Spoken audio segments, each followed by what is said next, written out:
और ভকতি মিনতি স্তুতি নজানো হীনমতি তোয়া পদে কৰু প্ৰণাম দয়াময়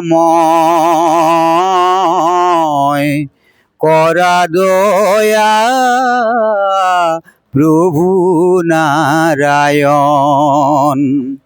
আজি আমি সেই শুভ মুহূৰ্তত প্ৰভু ভগৱন্তৰ ওচৰত প্ৰাৰ্থনা জনাইছোঁ যে আমাৰ সকলোৰে সপোনৰ এক ভৱন দৰং জিলা সাহিত্য সভা ভৱনৰ আজি প্ৰথমখন ছাদ ঢালাই হৈছে আৰু আজি আমি অতিশয় আনন্দিত এগৰাকী নিৰ্মাণ সমিতিৰ অন্যতম সম্পাদক হিচাপে যে সকলো ৰাইজ আজি ইয়াত সমবেত হৈছে আৰু সকলোৱে হাত উজান দি ইয়াতে যিয়ে যেনেকৈ পাৰে তেনেকৈ এই আমাৰ মন্দিৰ সদৃশ মছজিদ সদৃশ গীৰ্জা সদৃশ এই দৰং জিলা সাহিত্য সভা ভৱনলৈ ধন আগবঢ়াইছে।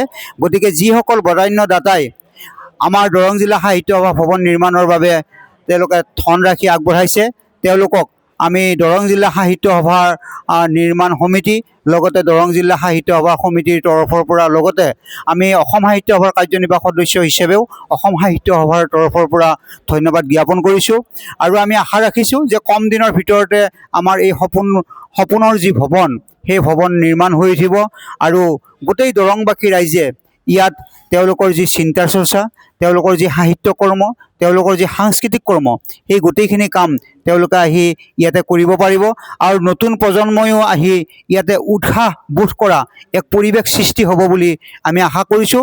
আৰু লগতে আমাৰ যি বাণিজ্যিক কেন্দ্ৰ আছে সেই বাণিজ্যিক কেন্দ্ৰৰ জৰিয়তেও আমাৰ যিসকল ব্যৱসায়ী বন্ধু আছে তেওঁলোক উপকৃত হ'ব বুলি আশা কৰিছোঁ।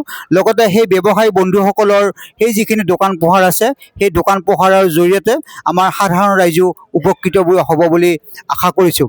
এইখিনিতে আমাৰ মাজত আছে আমাৰ দৰং জিলা সাহিত্য সভাৰ এগৰাকী অন্যতম বিষয়ববীয়া চাহাবুদ্দিন আহমেদ ডাঙৰীয়া। গতিকে তেখেতৰ মনোভাৱ ব্যক্ত কৰিবৰ কাৰণে আহ্বান জনাইছোঁ। হয়, মুকুট দা আন্তৰিক ধন্যবাদ। ইতিমধ্যে আমাৰ মুকুট হাজৰিকাদেৱে কৈছে যে দৰং জিলা সাহিত্য সভাৰ যি সপোনৰ প্ৰকল্প এই সপোনৰ প্ৰকল্পৰ আজি প্ৰথম ছাদ ঢালাইৰ শুভাৰম্ভণি হৈছে। আমি এই শুভক্ষণত দৰং জিলা সাহিত্য সভা দৰং জিলা সাহিত্য সভাৰ যি নিৰ্মাণ সমিতি আছে আটাইলৈকে আন্তৰিক ধন্যবাদ কৃতজ্ঞতা জ্ঞাপন কৰিছোঁ। লগতে যিসকল বদান্য ব্যক্তিৰ বদান্যতাৰ জৰিয়তে আজি এইখিনি পৰ্যায় পাইছে আমি তেওঁলোককো আন্তৰিক ধন্যবাদ জ্ঞাপন কৰিছোঁ। আমি ইতিমধ্যে যিসকলে দান বৰঙণি দিব বিচাৰি আছে তেওঁলোককো এই আহ্বানৰ এই অনুৰোধ জনাইছোঁ যাতে সাহিত্য সভাৰ প্ৰকল্পত তেওঁলোকৰ যৎকিঞ্চিত হ'লেও ধনৰ বৰঙণি আগবঢ়াই এই সপোনৰ প্ৰকল্পত তেওঁলোকৰ অংশীদাৰিত্ব লাভ কৰে। পুনৰবাৰ সকলোকে আন্তৰিক ধন্যবাদ আৰু কৃতজ্ঞতা জ্ঞাপন কৰিছোঁ।